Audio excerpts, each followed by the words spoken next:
Hoy no empezaré hablando de Harry, Elisa, Toño, María Fernanda, Marcos o Janet, ni de sus demás compañeros. Empezaré hablando de uno de los más conocidos personajes de ficción, Sherlock Holmes. No solo estamos ante el más maravilloso detective que nos sea posible imaginar, sino sobre todo ante un excelente razonador, ante una mente lógica poderosa. Él reúne, junto a un gran poder de observación, un entrenamiento riguroso en el razonamiento lógico. Y eso le permite, entre otras cosas, desarrollar una impresionante capacidad para leer las mentes de otras personas. El pasaje que voy a leer a continuación es el comienzo de una de sus historias más interesantes. Se llama La aventura de los bailarines y el relato de Watson comienza así. Holmes había estado sentado en silencio por algunas horas, con su espalda larga y delgada, doblada sobre un recipiente químico en el que hervía un producto particularmente maloliente. Tenía la cabeza caída sobre el pecho y desde mi punto de vista parecía un extraño pajarraco de plumaje gris y copete negro. Bueno, Watson, dijo de repente, ¿entonces no piensa invertir en valores sudafricanos? Tuve un sobresalto de sorpresa. Aunque estaba acostumbrado a sus asombrosas facultades, esa repentina intromisión en mis pensamientos más íntimos resultaba completamente inexplicable. ¿Y cómo sabe usted eso?, le pregunté. Holmes se dio media vuelta sin levantarse de su silla, con un humeante tubo de ensayo en la mano y un destello de diversión en sus ojos. A ver, Watson, confiese que se ha quedado completamente atónito. Sí, tiene razón. Debería hacerle firmar un papel reconociéndolo. ¿Por qué? Porque en 5 minutos dirá que era absurdamente simple. Estoy seguro de que no voy a decir una cosa así.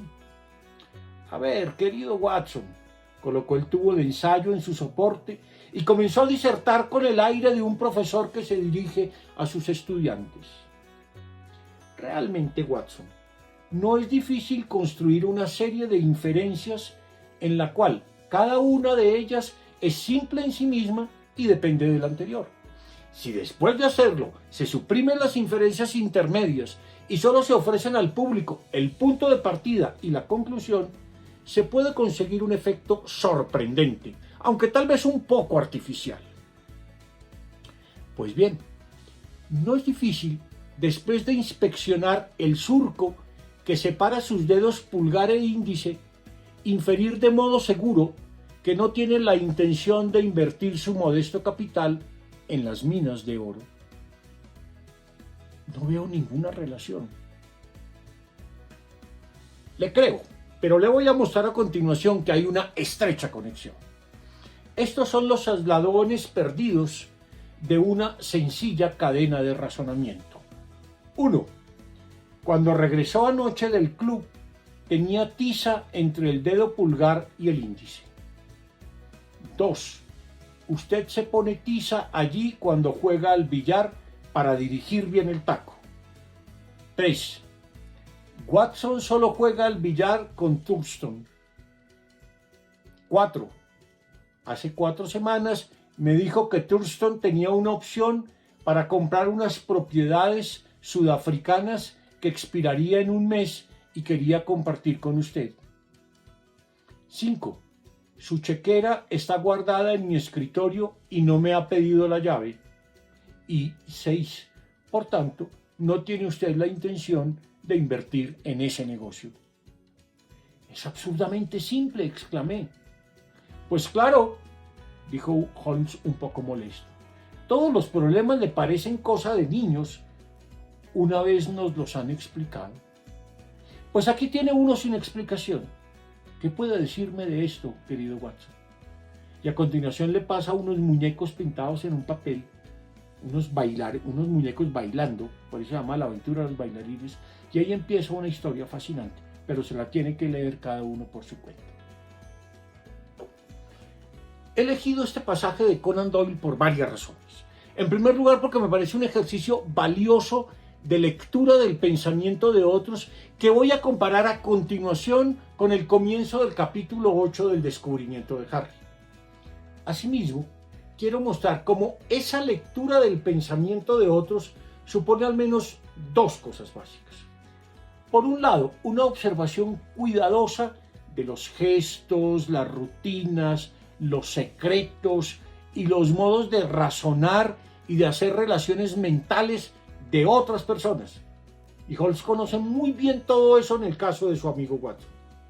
Y por el otro lado, supone una capacidad de razonamiento lógico muy desarrollada, pues como vemos en el pasaje, Sherlock Holmes es capaz de reconstruir el curso del pensamiento de su amigo y de expresarlo posteriormente en una serie de 6 proposiciones encadenadas que conforman un razonamiento que transita desde 5 premisas hacia la conclusión de que Watson no invertirá su dinero en valores sudafricanos. Pero hay algo más que me resulta fascinante en este pasaje sherlockiano. Es un ejemplo interesante de lo que podríamos llamar un razonamiento consciente. Sherlock no solo reconstruye paso a paso cada uno de los acontecimientos mentales que ocurren en la mente de Watson, sino que es capaz de prever su reacción y puede revelarle su estrategia de razonamiento, incluso antes de exponerle cómo es que ha sido capaz de descubrir las conclusiones que el propio Watson ha elaborado, así como las premisas en que se había basado. Como vemos, Sherlock Holmes sabe leer los pensamientos, sabe leer las mentes de otras personas. Parecería una habilidad extraordinaria, una especie de percepción extrasensorial propia de mentes superiores o de personajes de ficción. Sin embargo, es una capacidad que todos tenemos, aunque la cultivemos y la usemos tan poco. La verdad es que es una capacidad a la que no le damos el tiempo y el espacio que requiere en su entrenamiento. No es que nos sea imposible leer las mentes de otros, sino que poco a poco nos hemos incapacitado para hacerlo. Peor aún, cada vez nos cuesta más comunicarnos con las mentes de otros. Muchas veces hablamos con otros y sin embargo no hay comunicación entre nuestras mentes. Hablamos con alguien y uno dice una cosa y el otro le responde, muchas veces con algo que poco tiene que ver con lo que dijo su compañero. Y entonces el otro prosigue creyendo haber entendido lo que le han dicho y el otro de nuevo le responde creyendo entender el contexto de la conversación. Y sin embargo, cuando le damos una mirada de conjunto a lo que dicen, tenemos que concluir que en realidad sus mentes no se están comunicando. Y ello aunque usen palabras que conocen unos y otros, y aunque parezcan estar refiriéndose a lo mismo. Tal vez recuerden los diálogos de los chifladitos de Gómez Bolaños, muestra eso muy bellamente. Lucas y su amigo muchas veces no se comunican, y parte del juego humorístico ahí está en eso. Sus mentes van girando en paralelo y moviéndose, pero no hay propiamente comunicación entre ellos.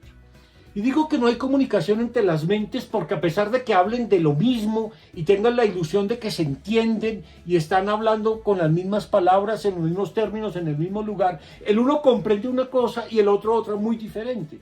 Cada uno piensa por su lado. El uno razona en una dirección, el otro en una muy distinta. A veces incluso razonan en paralelo, sus ideas ni se tocan. De tal manera que sus mentes, aunque compartan el mismo espacio, nunca se encuentran. Esto, que es muy común en diversas conversaciones, lo veo especialmente en las conversaciones entre padres e hijos, o incluso entre maestros y alumnos. Diría en general que entre adultos y niños. El niño pregunta una cosa y el adulto, padre, maestro, etcétera, creyendo que ha entendido, empieza a darle una explicación que a menudo el niño no ha solicitado y que tiene que ver muy poco con lo que al niño le interesa o le preocupa. Razonar lógicamente no es solamente seguir reglas, es sobre todo intentar comprender lo que pensamos y lograr que se comunique en nuestras mentes. No solo los cuerpos, no solo las palabras, no solo los gestos, sino las mentes en su conjunto. Esta es la condición esencial para que podamos entendernos y para que podamos pensar con otros y desde la perspectiva de otros. Muy bien, y con esto en mente, volvamos al comienzo del capítulo 8 del descubrimiento de Harry. Lo que hace allí Matthew Lipman, los invito a que lo repasen, es un ejercicio de lectura del pensamiento de cada uno de sus personajes, de Manuela, Daniel, Tito, Toño, Susi, Rubén, Lucho, Miguel, Ana María, Juanita, Patricia, Marcos, María, María Fernanda, Santiago, Janel, Laura, etc. Y a continuación, más adelante en el mismo capítulo, repite el ejercicio intentando mirar en qué dirección se mueve el pensamiento de sus personajes. Alguien podría decir que esto resulta muy fácil para Lipman, porque al fin y al cabo los personajes son invenciones suyas.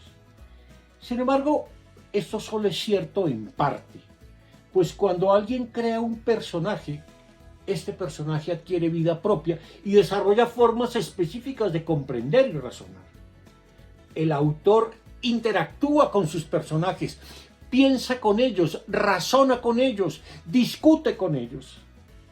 Lipman precisamente hace este ejercicio, intenta meterse en la mente de sus personajes para describir las cosas que pasan allí, para intentar darse cuenta de sus intereses, de sus hábitos mentales, de sus sueños, de sus preocupaciones.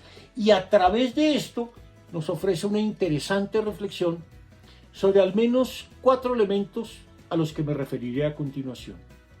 1. La exploración del pensamiento de otros para poder pensar desde la perspectiva de otros. 2. La identificación de distintos estilos de pensamiento. 3. La atención a los actos mentales que realizamos. Y 4. La identificación de las valoraciones que hacemos al pensar. Hablemos brevemente de estos 4 asuntos. En toda narración, sea un cuento, una novela, una obra de teatro, lo esencial no es contar los acontecimientos externos que le suceden a los personajes. Que salió, que caminó, que hizo, que bueno. No se trata tanto de decir cuándo el personaje entra en escena o cuándo sale de allá o cuándo hace un viaje o regresa a su casa. Sí, eso se contará, pero eso no es lo importante. Más importante que eso es contar lo que pasa en sus mentes. Allí suceden los acontecimientos que son realmente significativos a la hora de narrar. Nosotros mismos, cuando le contamos a un amigo algo que nos ha ocurrido, no le contamos solo los hechos escuetos. Fui, caminé 5 cuadras, hice... No, sobre todo le relatamos nuestros sentimientos hacia lo que ocurría, las cosas que nos venían a la mente a medida que sucedían las cosas, los recuerdos que nos invadían en ese momento, las relaciones que hacíamos, etc. En efecto, por ejemplo, veamos los grandes monólogos de la literatura, como el de Hamlet de Shakespeare, o el monólogo de Segismundo en La vida sueño de Calderón de la Barca. Esos monólogos, que son bellísimos, son una exposición de los pensamientos que pasan por la mente de un personaje en un momento dado. Los pensamientos podemos compartirlos con otros y los pensamientos de otros nos dan mucho que pensar. Lipman hace el esfuerzo por explorar esos pensamientos de otros con el fin de pensar desde su perspectiva. Y ello porque una de las exigencias fundamentales de la razonabilidad es precisamente aquella de no solo de pensar por uno mismo, sino de aprender a pensar desde la perspectiva de otros. Es decir, ponernos en el lugar del otro para entender cómo razona, qué le preocupa, qué se imagina, cómo hace relaciones. Es algo que deberíamos hacer a menudo y Lippmann nos invita a que lo practiquemos con nuestros colegas y estudiantes. Debemos observarlos atentamente, mirar sus gestos, preguntarnos cómo razonan y qué tipo de pensamientos suelen tener en mente. Se trata de un ejercicio esencial para lograr la comprensión de otros, para promover el diálogo y para que efectivamente haya comunicación entre las mentes. Lippmann nos sugiere en el manual de investigación filosófica que intentemos hacer un ejercicio sencillo, el de preguntarle a los alumnos qué pasaría si tuvieran en sus manos un anillo mágico que cuando se lo ponen les permite saber lo que están pensando las personas. Interesante. Valdría la pena hacerlo con nuestros estudiantes, darles ese anillo mágico que hace transparentes los pensamientos de los demás y pedirles que con el anillo mágico en sus manos intenten describirnos los pensamientos de sus compañeros. Hablemos ahora de los estilos de pensamiento. Diré solo algo muy breve, porque es un tema que abordaré más adelante con mayor profundidad. Desde cuando Lippmann escribió El descubrimiento de Harry, tenía claro que la comunidad de Harry y sus compañeros debían reflejar distintos estilos de pensamiento. Además, quien lee con cuidado esta novela puede descubrir estilos de pensamiento muy distintos en los diversos personajes de la novela. Yo mismo he hecho ese ejercicio y me ha permitido identificar al menos 6 estilos de pensamiento superior, muy bien expresados en personajes como los siguientes. Toño es un maravilloso ejemplo de pensamiento analítico. Elisa es una pensadora intuitiva muy original. Marcos es un modelo de pensamiento crítico. Harry es el pensador reflexivo por excelencia. Susi y Ana María son muestras muy interesantes del pensamiento creativo que se expresa a través de obras como los poemas de Susi o las pinturas de Ana María. María Fernanda es un caso muy interesante de una persona capaz de pensar de forma solidaria. Los otros compañeros tal vez no sean tan brillantes como los que acabo de nombrar, pero no dejan de ser muy lúcidos, aunque algunas veces sean ingenuos y excesivamente realistas. Con todo, están en condiciones de hacer aportes muy interesantes a las búsquedas de la comunidad. Lo vemos en personajes como Janet, como Santiago, como María o como Miguel. Lo que mejor nos muestra el descubrimiento de Harry es que no hay un único, sino muchos modos posibles de pensar, y que la comunidad de investigación se enriquece con esas distintas perspectivas.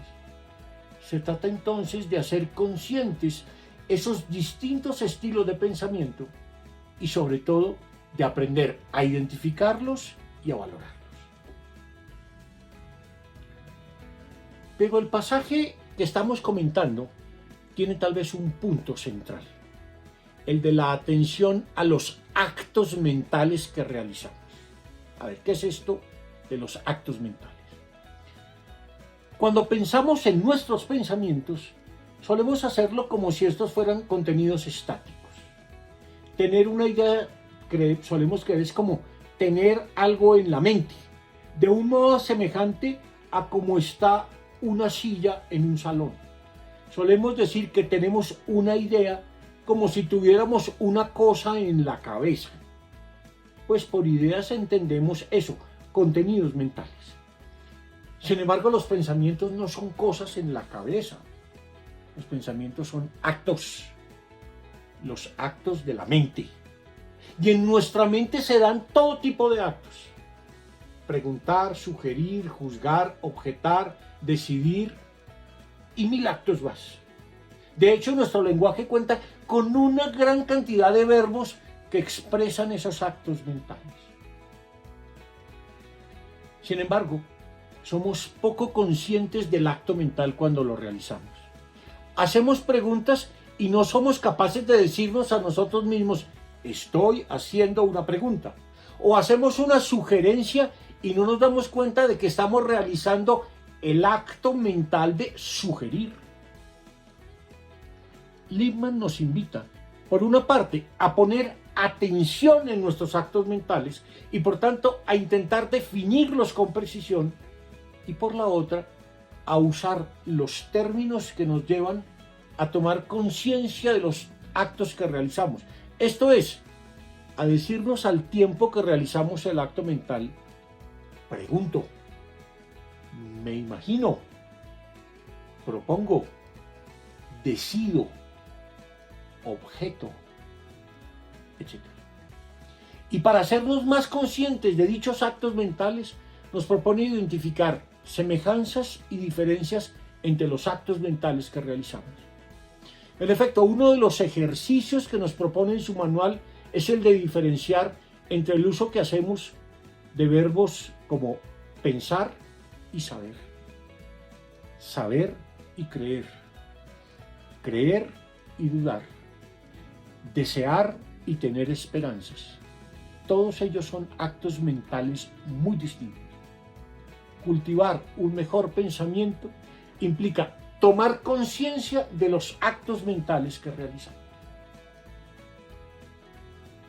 Tampoco deberíamos entender los llamados valores como ideas abstractas del estilo la justicia, la verdad, el amor, la belleza, etc.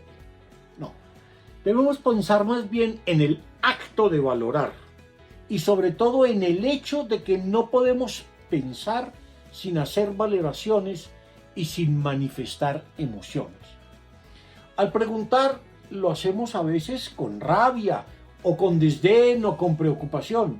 Cuando juzgamos, tendemos a aprobar o a desaprobar ciertas cosas. Cuando tenemos recuerdos, muchos de esos recuerdos son dolorosos. Al tiempo que imaginamos, manifestamos el gusto por ciertas cosas o expresamos sentimientos de desprecio o de agradecimiento. Nuestros pensamientos tienen un carácter valorativo. Y así como necesitamos ser conscientes de los actos mentales, debemos ser conscientes de nuestras valoraciones. Pues si no entendemos lo que estamos valorando, no nos hacemos conscientes del significado de nuestros pensamientos.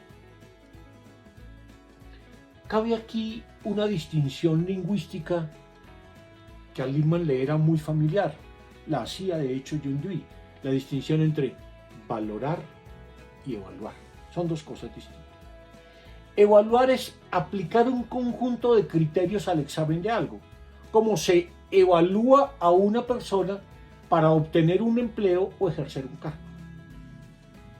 Para valorar, aunque la valoración implique muchas veces hacer evaluaciones, valorar es algo mucho más que eso. Valorar es manifestar una aprobación o desaprobación hacia una cosa o una persona. Cuando valoro algo, reconozco que es importante, afirmo que lo aprecio y me comprometo emocionalmente con eso. Uno puede poner una nota con la cual evalúa el trabajo de alguien sin mayor compromiso emocional, pero cuando digo de una persona, este es un buen ser humano, no solo estoy apreciando su trabajo, le estoy dando una dignidad y le estoy dando un valor. Y a la vez estoy diciendo que apruebo las cosas que hace y que me comprometo con esa persona. Pues estaría dispuesto a compartir con ella. Reconozco en ella algo que es superior a su eficiencia y a sus capacidades. Reconozco en esa persona valor y dignidad.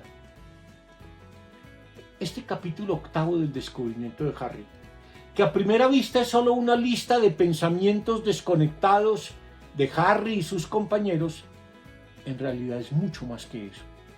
Es una invitación a atender a las mentes de otros, a cultivar estilos y modos de pensamiento diversos, y por medio de ello a descubrir, a través de lo que ocurre en las mentes de otros, lo maravilloso que es el acto de pensar.